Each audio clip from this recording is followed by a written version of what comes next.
Fact number 11, I always pass out on planes before they take off.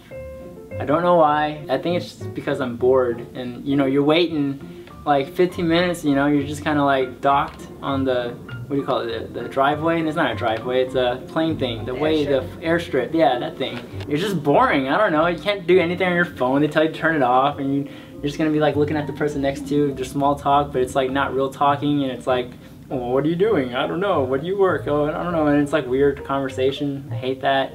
And then and kind of stinks, you know, it smells like airplane, I don't like that smell. Eventually you're just waiting there and just... Number 12, I hate In-N-Out. Yes, I do. I don't think their burgers are that great.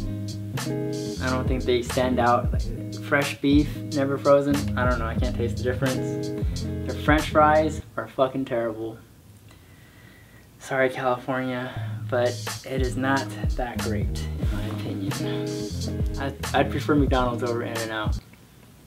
I would. Dude, the french fries at McDonald's, fucking, like, it's crack. You want it. I think my biggest gripe is the french fries. I mean, the burgers or whatever, they're alright. Animal style is awesome. The french fries is like such a big negative on my scorecard of In-N-Out that it makes me hate it. And the fact that they have like 3 things on their menu kind of like, that's all you got to offer. Fact number 13, I am a hardcore introvert and I hate sharing things about myself, like right now. Yeah, I've been a pretty quiet person all my life, never spoke a whole lot, never socialized well. It was kind of like, I would force like conversations with people and I'd be like the first one to crack. It'd be like, I don't know where this is going. Silence. Okay, bye. And so it's one of those, and can't do it. And then, but I would have my phases though, where I'm like, oh, I really want to go out and have fun right now, and you know, and then I think it's a state of mind really, because then like there are times where I shine, you know, and like, oh cool, like, oh, I made friends today, yay! Anyone who's an introvert, as hard as you try to be an extrovert, or you try to go and be like, meet people, there's that core in you that's like, you know, you really are just an introvert, and you kind of, I revert back to that all the time. As much as I like to go out, and, or like as much as I would say, oh yes, you know, I can go out and do things, you know, I'm still very quiet, and I enjoy my privacy, and you know, don't like sharing things. Alright, number 14, I idolize Bruce Lee and Charlie Chaplin. They're like the 2 icons of cinema that I really enjoy watching. Well, for one, I got into filmmaking because I wanted to work in the genre of Asian American cinema. I feel like in the Asian American community, there's so many stories that aren't being told. And you know, and that's where my interest peaks, you know, and I think there's a voice there that needs to be told. And I think Bruce Lee, you know, I mean, it's no secret, you know, Bruce Lee is the guy that, he's like the pioneer of that, you know, he kind of brought a voice to the community like that, and, you know, just kind of following in the footsteps, I guess. And then in Charlie Chaplin's case, I really like comedy. Hence Just Kidding Films. And the thing about Charlie Chaplin though, his art was slapstick. It's easy to go like really stupid with slapstick comedy. He somehow was able, in the 1920s mind you, he was able to add a layer of pathos to everything he did.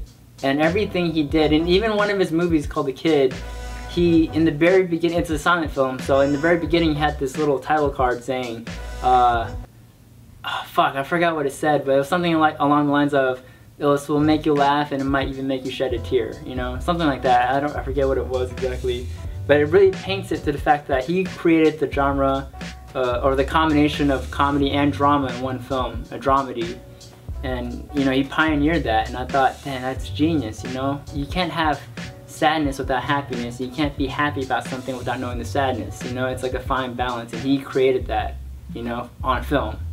Number 15, my favorite directors of all time, Coen Brothers, which actually is 4 then, because then the Coen Brothers are 2 brothers, Spike Jonze and P.T. Anderson. And for the same reason why I like Charlie Chaplin, I think these directors are able to weave in and out of different genres like seamlessly, and even within the same film, they're able to tone shift so well.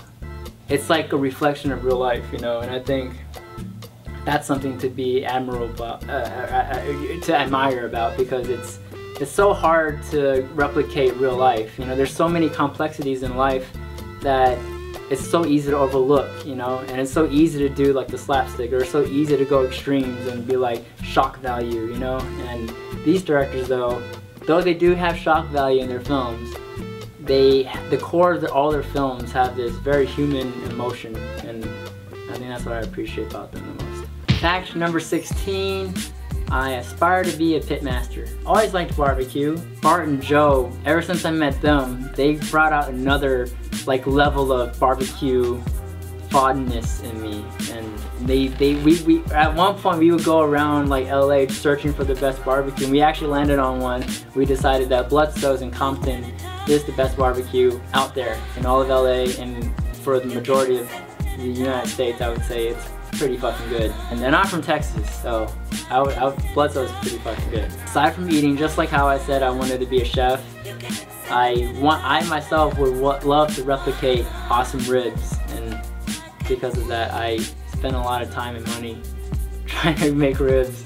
Fact number 17, I am severely ticklish. All regions of ticklish parts of the human body, and I'm severely ticklish and sensitive to the tickling of Tiffany.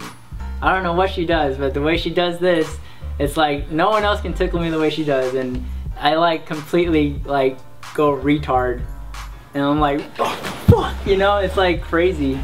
But yeah, I don't know, I've been ticklish all my life though. Fact number 18, I currently have tendinitis. That's a fact, yes. I don't know, I didn't know, I ran out of ideas when I got to 18. Like, how'd you get it? Huh? I don't know.